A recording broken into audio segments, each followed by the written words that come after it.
We are going live. I want to thank everyone for joining in. Really appreciate you tuning in to the live stream today. And as usual, I say that as usual because I'm always saying that I'm excited. I am very excited. We've got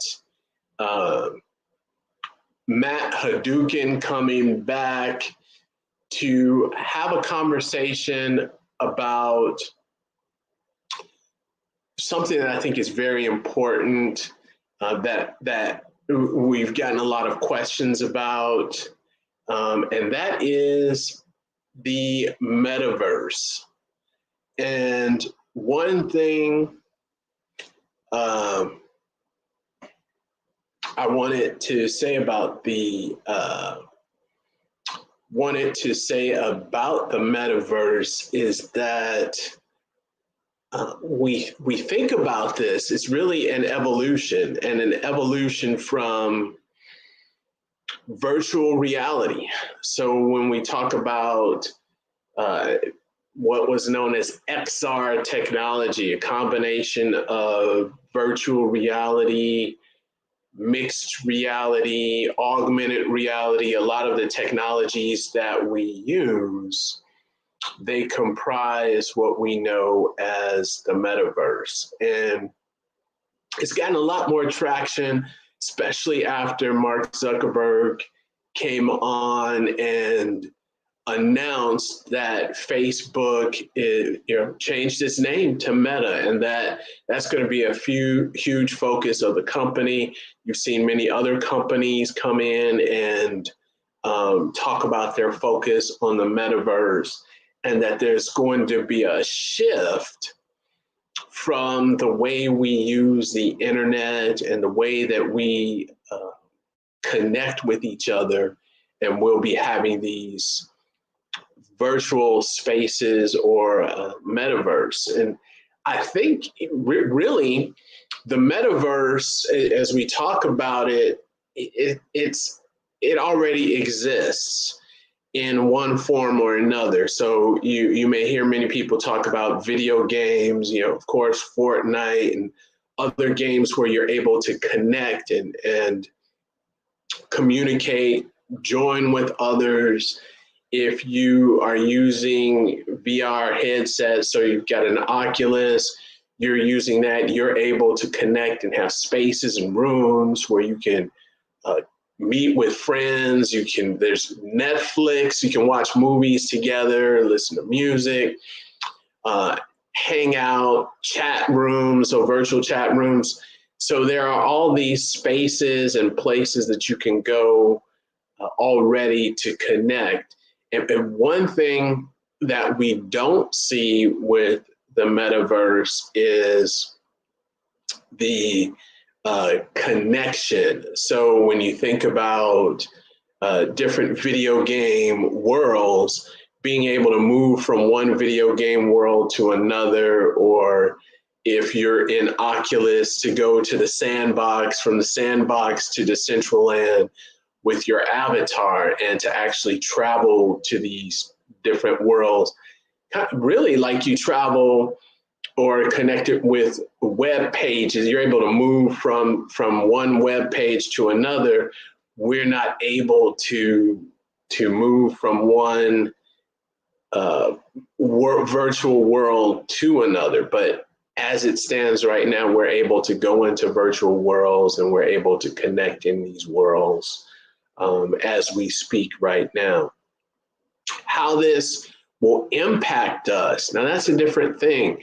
And when you think about social media, you think about content creation, and you think about what we're doing right now, I think it's a very interesting space. And I think back to Matthadouken, who got a lot of really great feedback and comments on the explanation that he gave for the difference between a content creator and a streamer.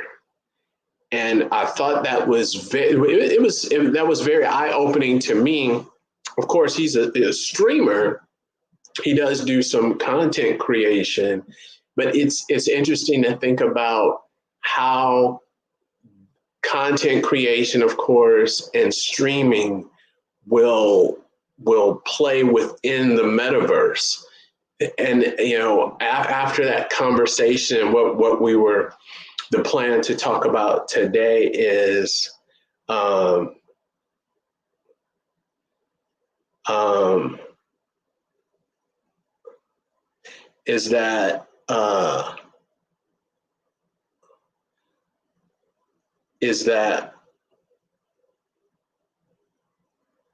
what we're going to talk about today was how streaming would be in the metaverse. And that's something, and I think that's a very interesting topic, because will we be watching? So when you think about streaming, you think about Twitch, where people sit back and chat. Will we be inside a virtual room watching someone's avatar do things in a virtual world while they're in real life? What would that be like? How would we connect? How would streaming work in the metaverse? So looking at someone's avatar, um, playing a game inside of a game, which I think is very interesting. And if you think about it, if you go to the sandbox, and if you're in spatial, you're in any of these virtual world or Decentraland, you can just hang out and watch people play games, watch people, well, not watch the actual people, but you can watch their avatars and gambling or playing games. And I think that's a very interesting point. How will that tie in? How will this connect in the future? Oh, hey, we've got him. We've got Matthadouken. How are you doing? I'm doing well. How are you doing? I'm doing good. I was in here just really brainstorming on streaming in the metaverse. Streaming in the metaverse, and how that looks now, and what that would look like, and really how that would impact us. I was telling everyone that the last time you were here. So first of all, thank you. You know what? Before we get this, thank you for coming. Can you introduce yourself, just for those who are not familiar with you, and who you are and what you're doing? All right. Hi, I'm Matthadouken. I am a Twitch streamer and a full-time student currently, but hopefully once I graduate, I'll be able to be more serious about my streaming career. I post YouTube videos and TikToks here and there, but mainly I'm known as a Twitch streamer. And I'm excited to talk about Twitch streaming in general, and how that will tie into the metaverse moving forward. Yeah, thank you. And I'm glad you made that clarification. And the last time you were on, there were a lot of great comments, and really this this stream spawns from that last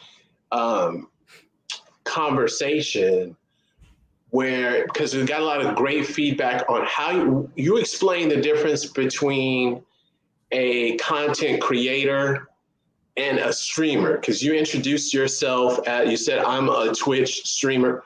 So can you really break that down and explain what the difference is? So Twitch streaming is a wide variety of different avenues you can go down. You can be mainly a gamer, you can be a real life streamer, so you do things in front of the camera, maybe cooking, maybe ASMR. That's pretty big. Sometimes it's just chatting, talking about politics or whatever. And then there are people who mainly just stream, like that's all they do. They don't make any content outside of twitch.com.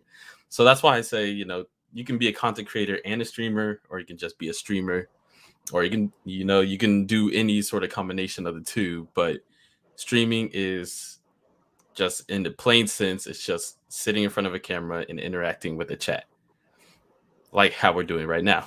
We are streamers by definition.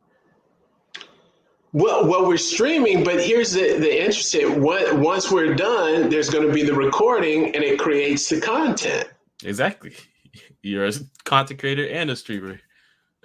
Oh, okay. But I think that's interesting because you think about, many times you hear content creator, and you don't think about the difference between the streamer and the content creator. The other thing so I'm glad for that explanation. The other thing that you had mentioned I thought was really good. You talked about IRL, and as a way of getting subscribers, followers, awareness, marketing. I thought that was really genius. I just have to say it. I thought it was really smart, and you don't think about it, because I think that's important to note, because we talk about content creation, streaming, and there's so much emphasis on being online and social media, but also IRL, in real life, is important. And it made me think about it, that social skills are still important, because you got to talk to people. Exactly. You got to connect with them to get your. So can you talk a little bit about that some more? I thought that was really amazing. Yeah. I mean, having social skills is probably the best thing that I've learned from just being in person and talking to people in real life. I went to a convention last year, and a lot of the people that I would go to and just introduce myself, tell them, hey, I'm a streamer. And a lot of them would also be fellow content creators or streamers. And so we'd exchange information, and we'd follow each other, and we'd support each other.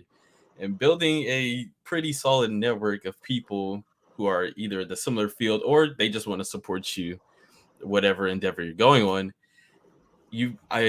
It's the best way to create an audience. Those interactions create your biggest fans and your biggest supporters, because it's just something different about meeting somebody in person versus just seeing them online in your recommended feed. I scroll past hundreds or thousands of people every day. They might be cool, they might be, doing something successful in their field, but when I meet somebody and I get to see them eye to eye in person, I know they're chasing their dream, they have a passion, and I want to help them with that. So I always, again, I'd love to emphasize, just go and tell somebody.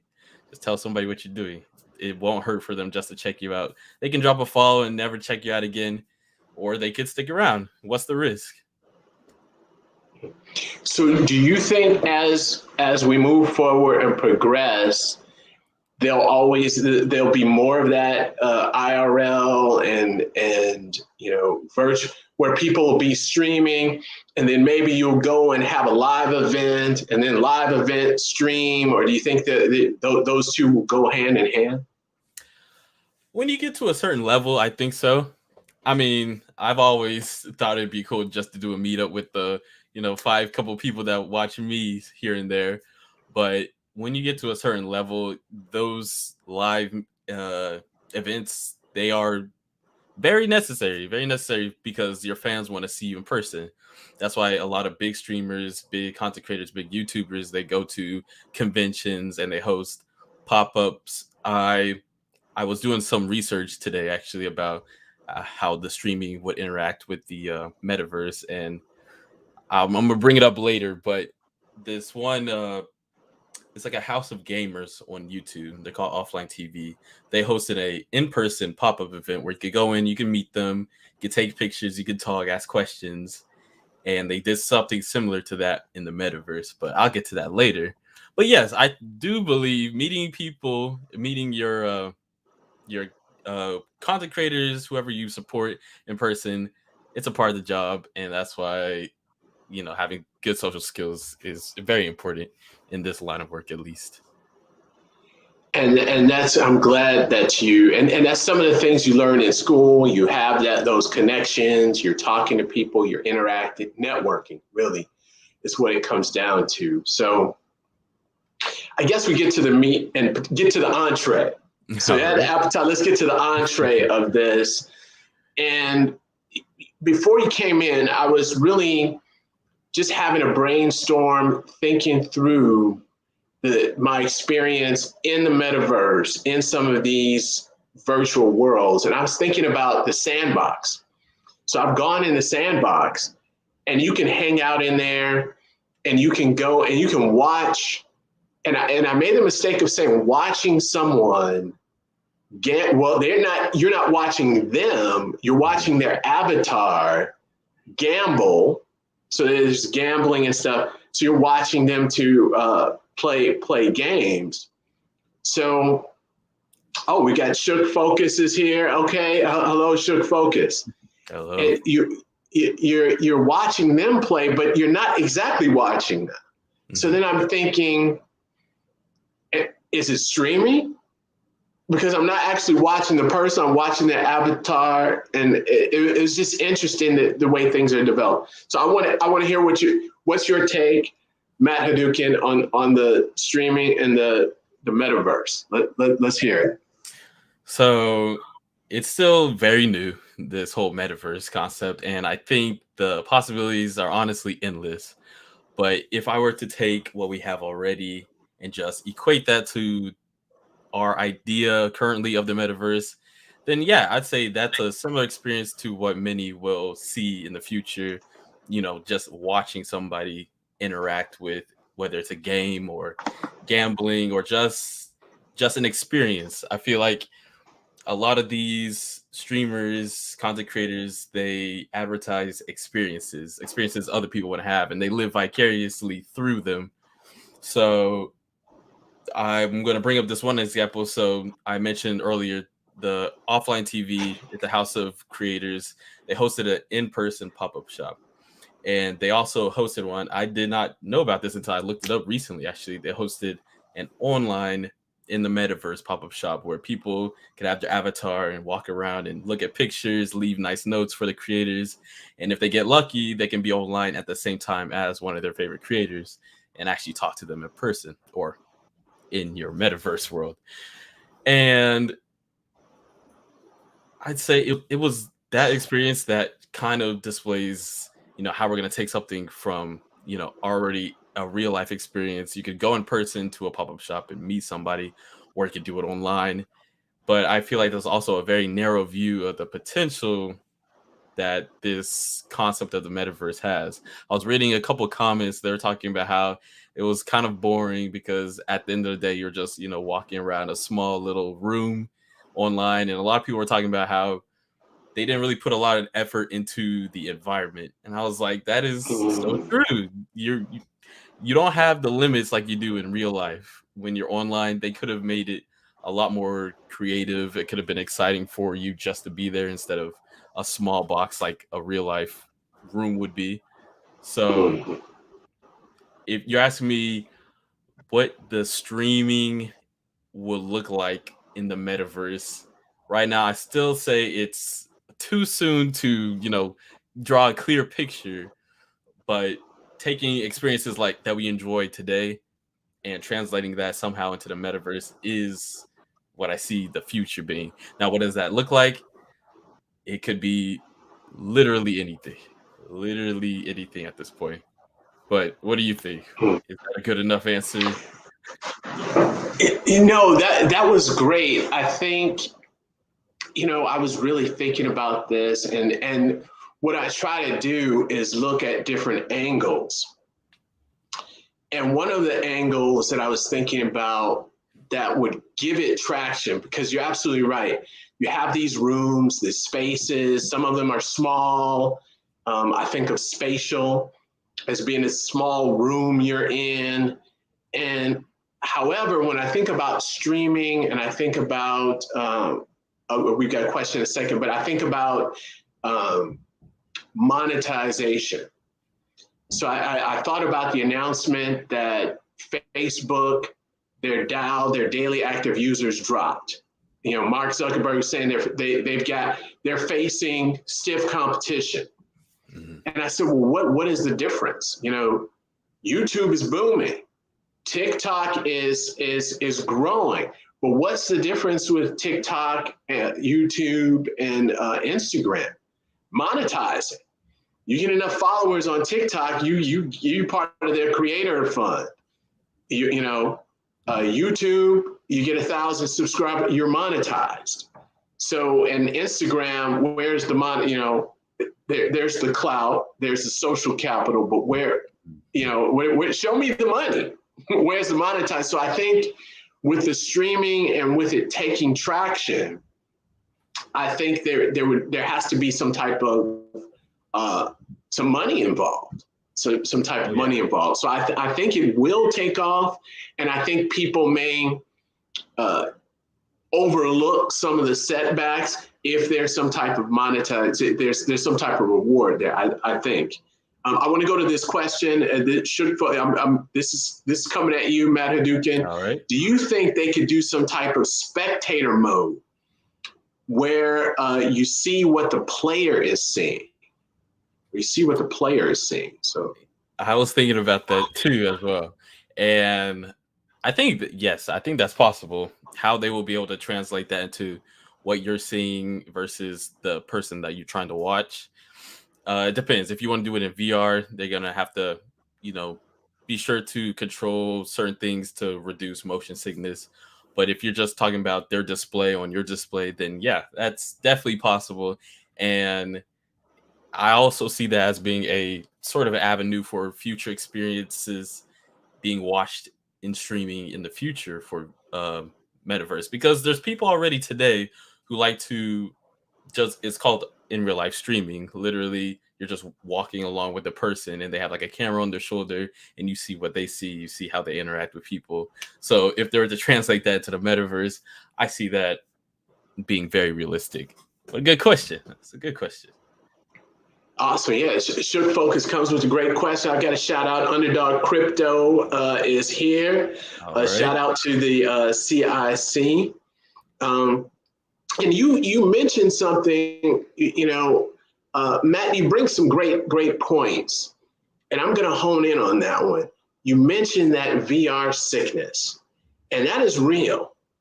And people, there's certain members of the population that experience this type of like motion sickness when they're in the headsets, and it feels like you're moving and things are coming around, so they feel some type of sickness. So that could impact something with, like Shook Focus was saying, with people in spectator mode. Some people may have issues with that, with the VR sickness, which brings a good point.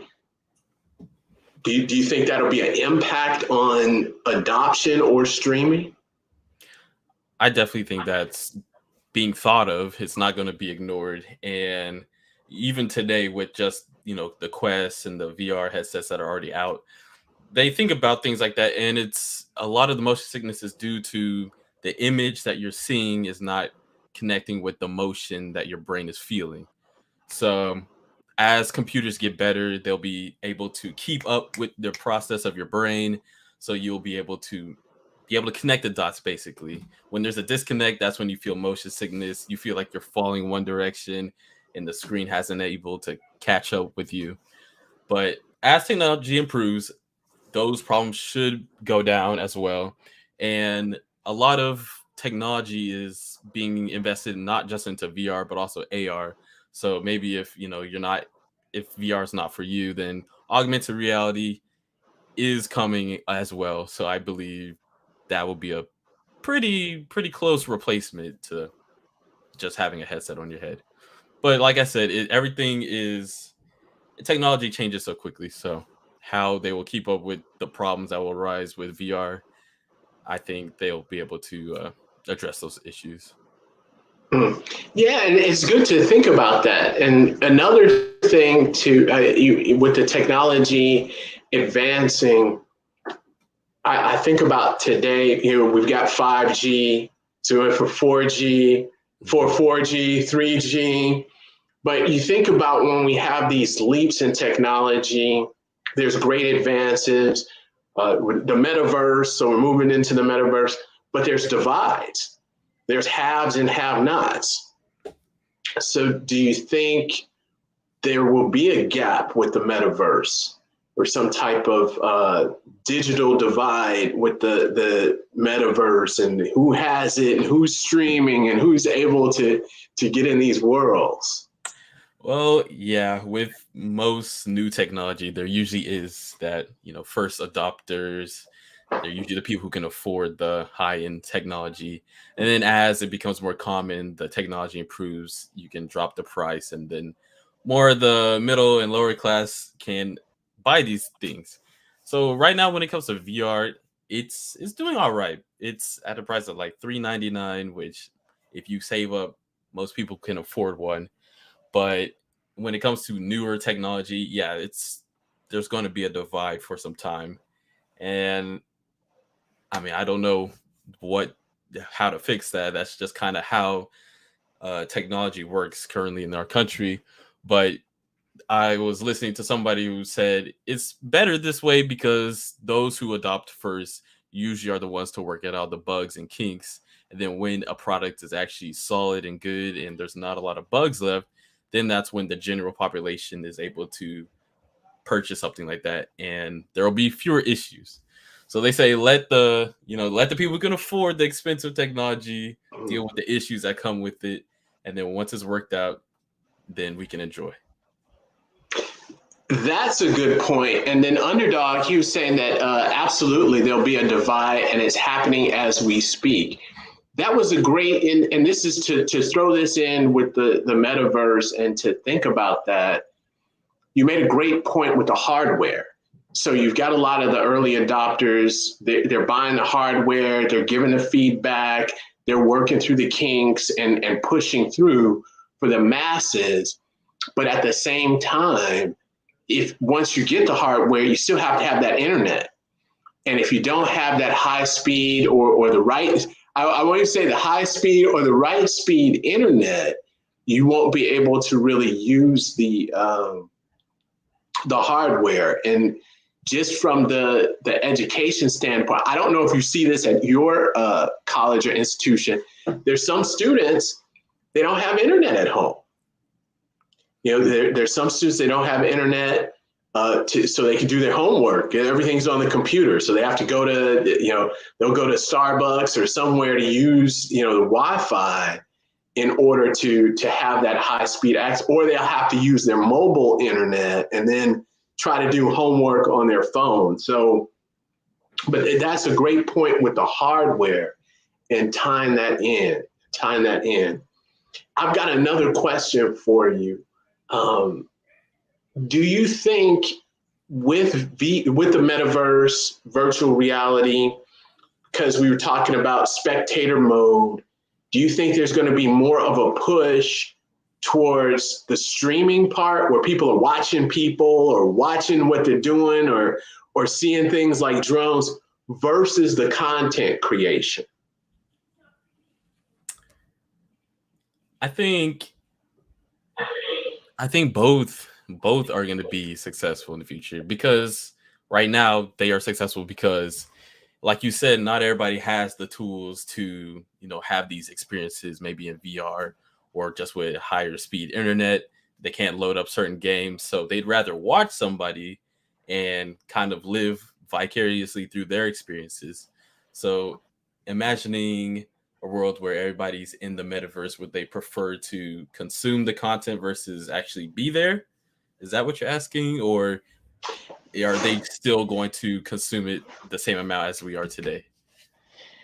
I'd say a little bit both. Are they going to move towards, instead of watching the recorded content, curated content, just be inside these metaverses, watching people do things and play games, or looking into like Underdog, and you were mentioning, and Shook Focus about this spectator mode, watching what somebody's doing through their eyes, not necessarily in real time.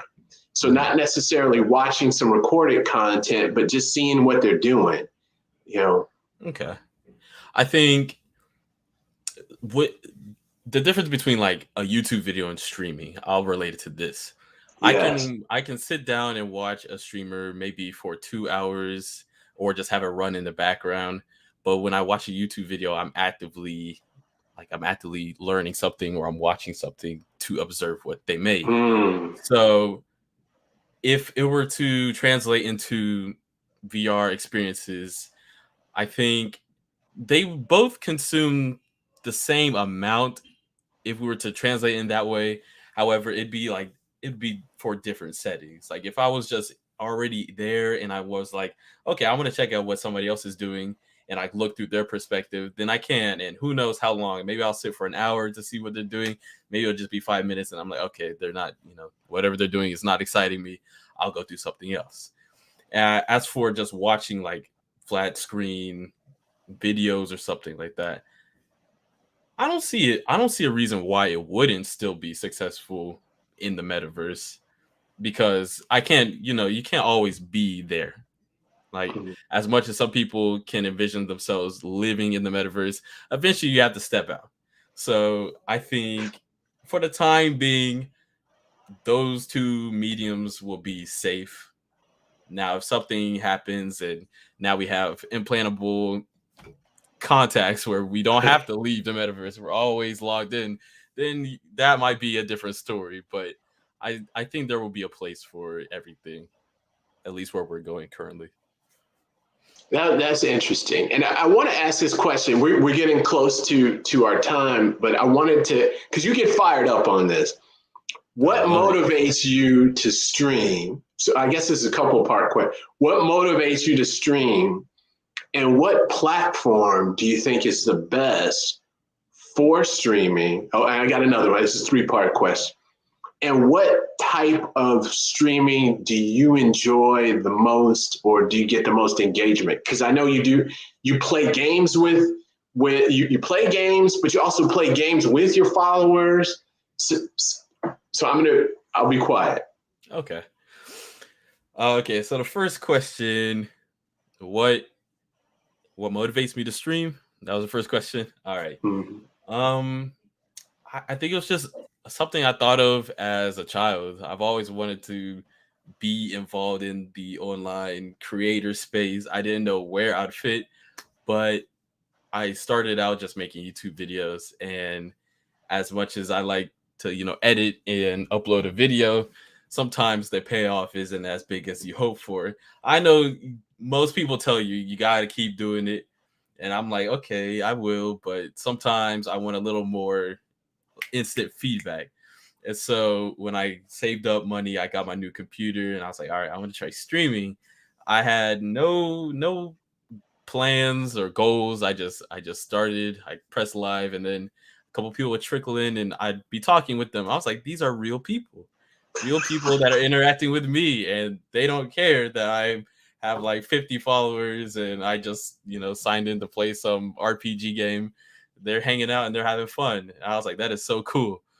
So that's what motivates me. It's the interaction. I love it. And the second question, you said the best platform to stream on. So that's a complicated question, because if you want to be a streamer like full time, you should come with an audience already, I would say. I'd say a stream elevates what you already have. So if you don't have anything, then you're not really going to be streaming to people immediately. You might be able to grow it a little bit, but ideally I'd say come with an audience. So I'm currently trying to build my audience on TikTok, but so Twitch, I would say if you have an audience, go to Twitch because they have a very nice user face and they have a nice community. They have a culture over there.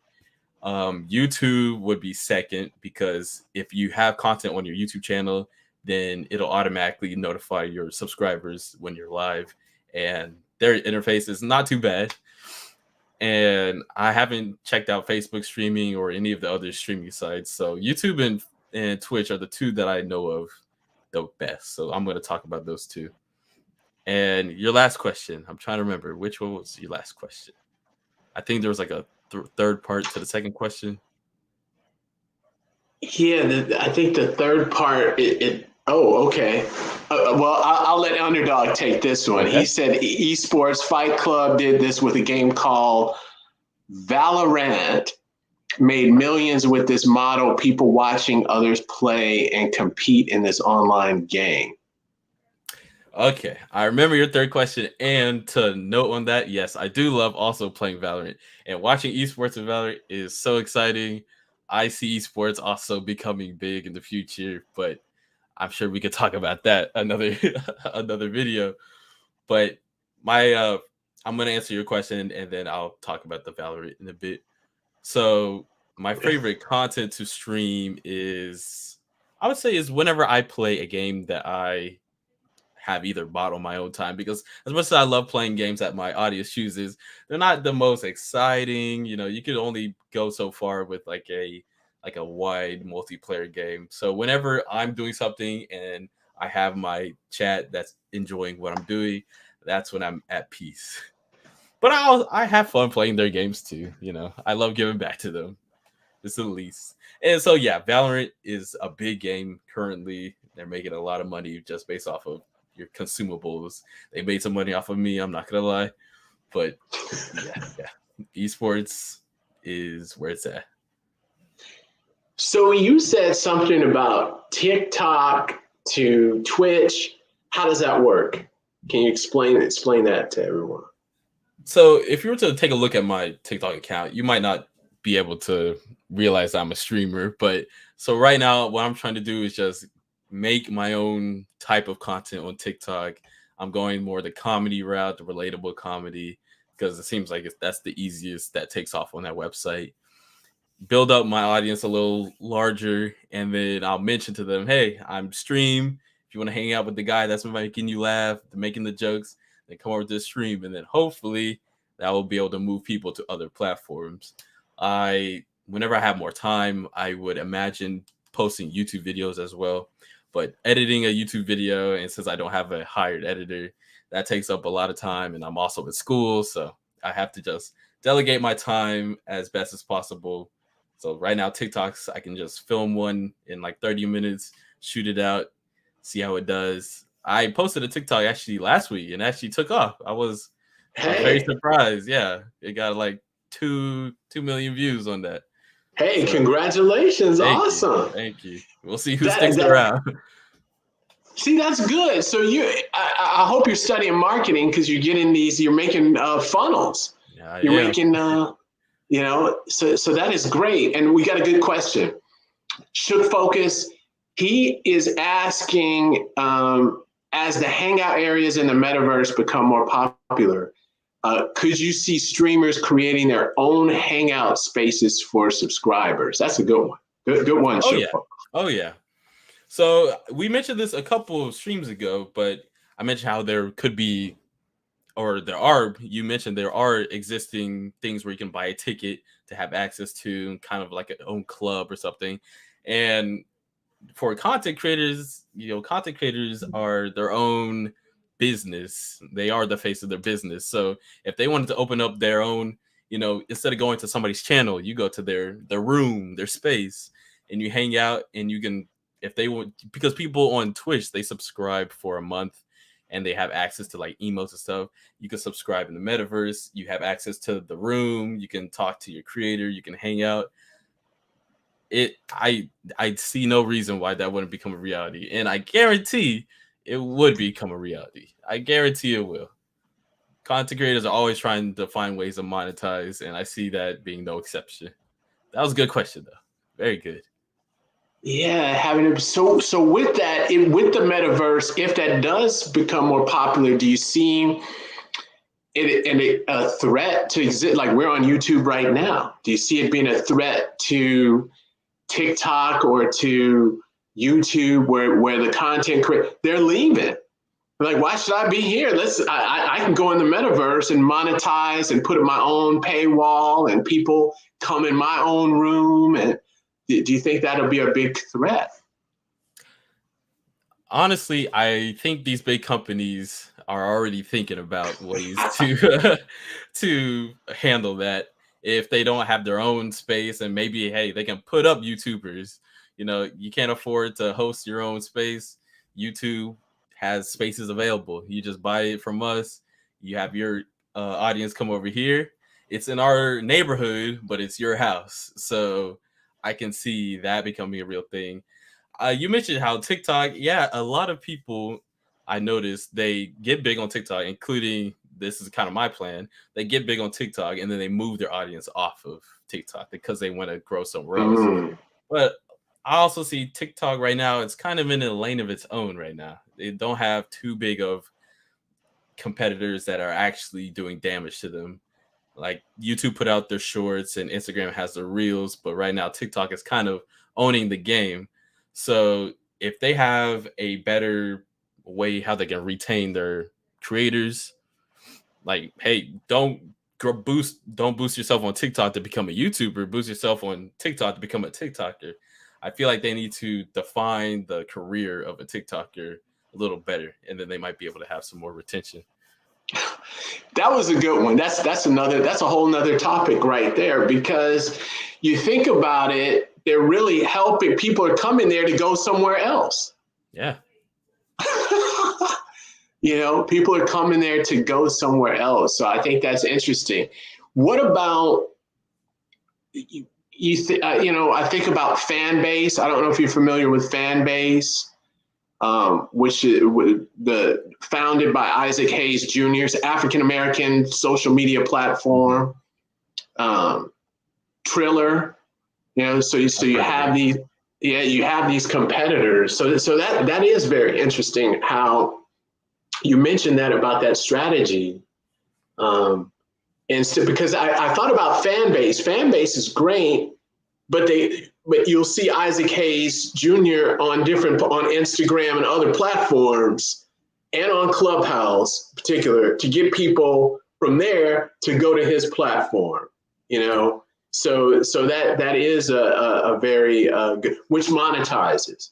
So that's a great point as far as the strategy, So very good. All right, we're at time. All right, I don't want to hold it too long.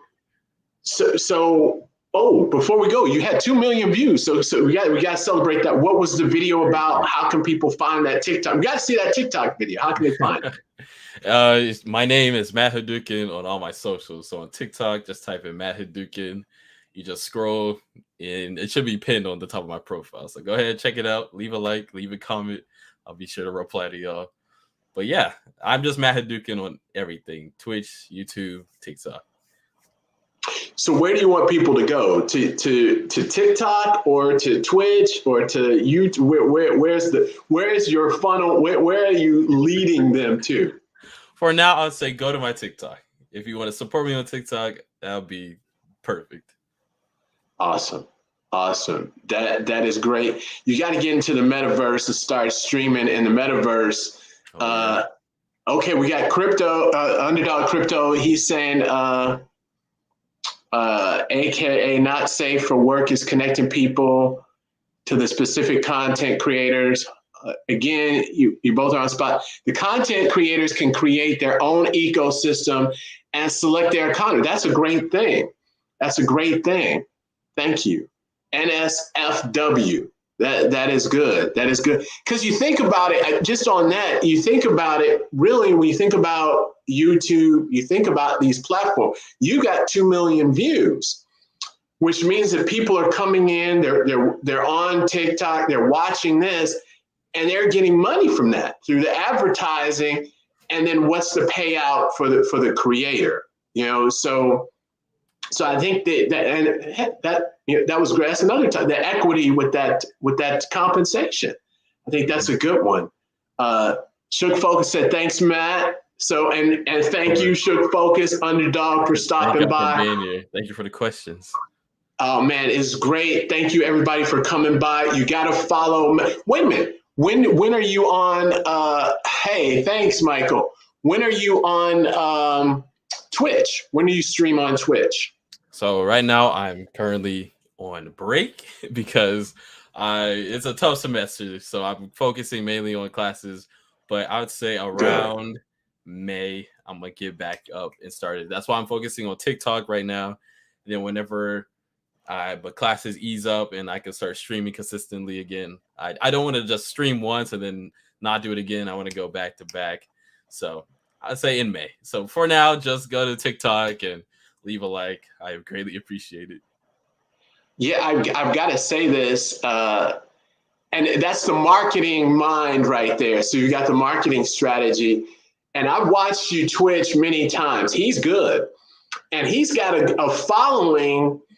And I've watched many Twitch streamers, but he's got he gets in there, he starts talking, and then people are in the comments and they're talking, asking questions. What was this? Where did you?